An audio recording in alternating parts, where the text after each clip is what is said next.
The sun was falling low across the New Mexico desert when Colt McLaren, a weather-scarred cowboy who'd spent most of his life breaking horses and breaking silence, reined in his mare at the edge of Red Mesa.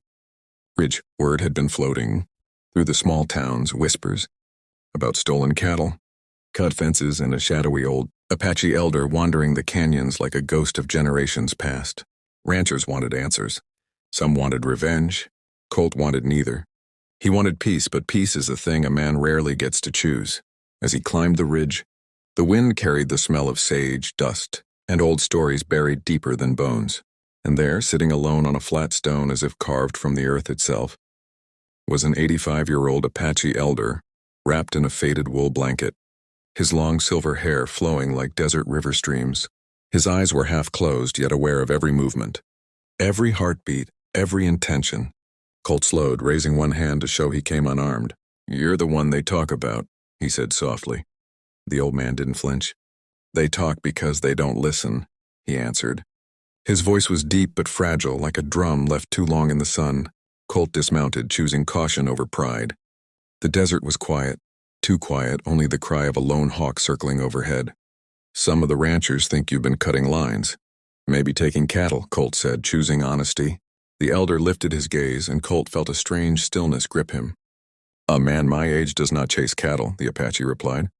A long silence stretched between them, as wide as time itself. Colt studied the man more carefully and saw something unexpected. Pain in his eyes, old but sharp. This wasn't a man hiding guilt. This was a man carrying burdens. "If it's not you," Colt asked, "then who?" The elder pointed toward the canyons, where dusk shadows twisted like living spirits. "Young men who have forgotten the old ways," he whispered. "They are angry at a world that never asked for their anger." Colt felt the truth settle inside him. Outsiders rarely understood indigenous land tension, and he knew enough to step carefully. Before Colt could ask more, the elder suddenly pressed a hand against his chest, grimacing as if the weight of many winters had finally come for him.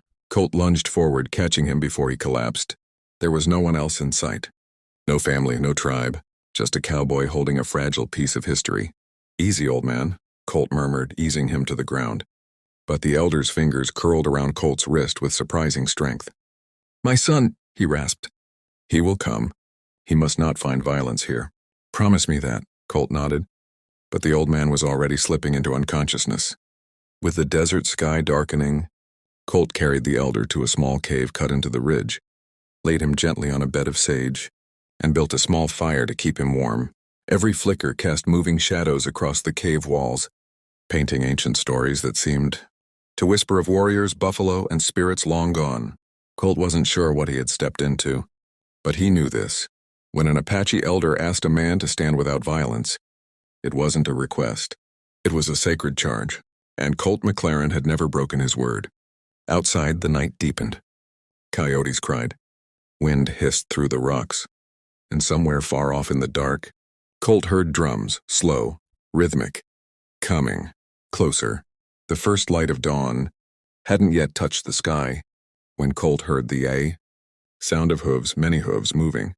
With controlled precision across the dry earth, he stepped out of the cave, hands raised, just as a group of Apache riders emerged from the shadows of the mesquite trees. At their head rode a powerful man in his 40s with braids, tied tight against his shoulders, a necklace of carved bone hanging across his chest, and eyes that burned with the kind of fire only a man protecting his blood could carry. This was the elder's son, and behind him, a dozen Apache warriors dismounted silently, spreading out like a living wall.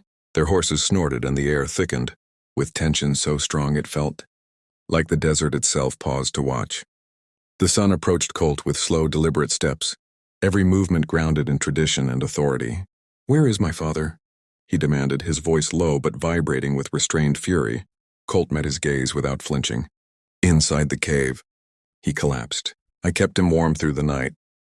But the son didn't move. His dark eyes swept Colt from hat to boots, searching for lies the way a hawk searches for movement in tall grass. "Why is a cowboy touching an Apache elder?" he asked. Colt exhaled. "Because no one else was here to help him." The warriors shifted, gripping spears, bows, and old lever-action rifles polished like sacred relics.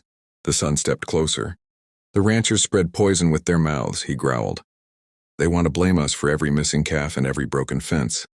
Colt nodded. I know, that's why I came. To find the truth, not start a war. For the first time, the son hesitated. War. It was a word his people knew too well, carried in bloodlines and painful stories. Before he could respond, the elder inside the cave stirred and called weakly, Nodin. The son rushed past Colt, dropping to his knees beside his father. The clan gathered at the cave entrance, murmuring prayers in soft Apache words that seemed to blend with the morning breeze. The elder reached for Colt's hand, and everyone froze, stunned that an outsider was being called forward. This man, the elder whispered, kept me alive when the night wanted to take me. The son closed his eyes, absorbing his father's words like sacred law. The old man continued, the young ones who took the cattle, they are not under my guidance. They have lost their way. This cowboy seeks peace. Let peace be returned. With those words, the burden shifted. Nodin's rage softened. The warriors eased their grips, and the canyon itself felt lighter. When the elder finally slept, Nodin stood, facing Colt with a new expression, one of respect. We will deal with our own, he said, and we will repair the fences they cut. But you... He paused. You stood beside an old man with no obligation. That makes you part of this ridge now. Colt tipped his hat, glad to stand with him, instead of against him. A smile tugged the corner of Nodin's mouth, rare and powerful. The warriors mounted up, but unlike before, their presence brought no fear, only unity. As they rode out, the elder opened his eyes one last time, whispering, no man owns the land, but every man can honor it. Colt watched them fade into the morning light, feeling something shift inside him, a sense of purpose, of healing, of connection deeper than blood or borders. He climbed onto his mare, staring over the desert where conflict could have sparked, but instead turned into understanding. And as he rode back toward town, he knew one thing for certain. This story wasn't about cattle. It was about legacy, courage, and the courage to choose peace even when the world expects violence.